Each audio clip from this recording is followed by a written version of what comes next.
धमकी दिया है, अगर किसी को बताया तो मैं फिर आप लोगों को उठाऊंगा, फिर मंशियात के केस में आप लोगों को अंदर करूंगा। हमारे आने का मकसद बुनियादी ये है कि SHO साहब बड़ा ही ज़्यादती कर रहा है वहाँ पर उस इलाके में। रिक्वेस्ट किया, मैंने कहा कि इसके खिलाफ FIR होना चाहिए। शालकोट का एक SHO है खैर मोहम्मद के नाम से, आए रोज़ लोगों को बहुत तंग करता है, लोगों को उठा के ले जाता है, तीन घंटे 4 घंटे उनको आपसे बेजा में रख के पैसे लेके छोड़ता है। कल 1:30 बजे के टाइम पे मेरे भाई को और हमारे कज़न को उठाया है, वहाँ पर कारोबार करते हैं, इनके साथ कैश रकम था, कारोबार करते हैं हज़ारगंजी में। तो जब कैश रकम इनके साथ देखा है, इनको उठाया है, थाने ले गया है, काफ़ी तशद्दुद किया है, काफ़ी तशद्दुद किया है। अंदरूनी ज़ख्म है, अभी मैं SP साहब को दिखा के आ रहा हूँ, ठीक है। तो बुनियादी हमारा आने का मकसद ये है कि SHO के ख़िलाफ़ केस हो, हमें इंसाफ चाहिए, और जो भी इंसाफ है तफ्तीश हो, जो भी इंसाफ है हमें इंसाफ चाहिए। 5 बजे तक अब से बेजा में रख के तशद्दुद किया, मारपीट किया है। 5 बजे के बाद इनके पैसों से जब इनको बाहर निकाला है, ये भी धमकी दिया है, अगर किसी को बताया तो मैं फिर आप लोगों को उठाऊंगा, फिर मंशियात के केस में आप लोगों को अंदर करूंगा।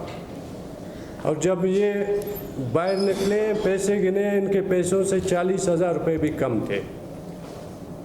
तो हमारा अपील है DIG ऑपरेशन से, अपील है IG साहब से कि इसके ख़िलाफ़ कार्रवाई की जाए, इसके ख़िलाफ़ जो है ना FIR होना चाहिए और तफ्तीश होना चाहिए, हमें इंसाफ मिलना चाहिए।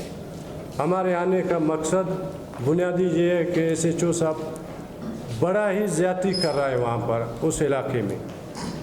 जो भी हाथ लगता है ले जाता है उठा के, 2-2, 3-3, 4-4 घंटे जो है ना उसको अंदर अब से बेजा में रख के तशद्दुद करके पैसे लेके उनको छोड़ देता है। और यही धमकी देता है, लोगों का रोज़गार है, आना जाना है डेली का, कि अगर किसी को बताया फिर अंदर करूँगा, आपको मंशियात का केस आपके ऊपर लगाऊंगा। ये मेरा भाई है बैठा हुआ है और ये कज़न है, अंदरूनी ज़ख्म इनके हैं। मैं SP साहब को दिखा के अभी वहाँ से आ रहा हूँ, इसी वजह से मुझे थोड़ा लेट हो गया।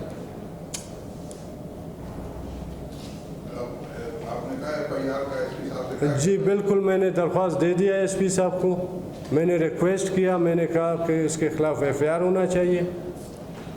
तो अभी देखते हैं SP साहब अगर FIR करते हैं तो ठीक है, नहीं तो फिर हम आगे जाएंगे, DIG के पास जाएंगे। अगर वहाँ से भी इंसाफ न मिलेगा तो हम कहीं रोडों पे बैठ के फिर इंसाफ मांगेंगे।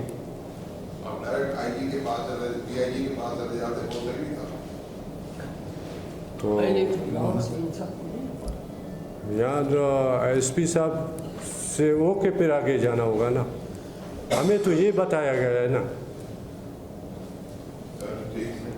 जी सर, बस यही हमारा बुनियादी मसला था। जुल्म कर रहा है, ज़्यादती कर रहा है, बहुत ही ज़्यादती कर रहा है।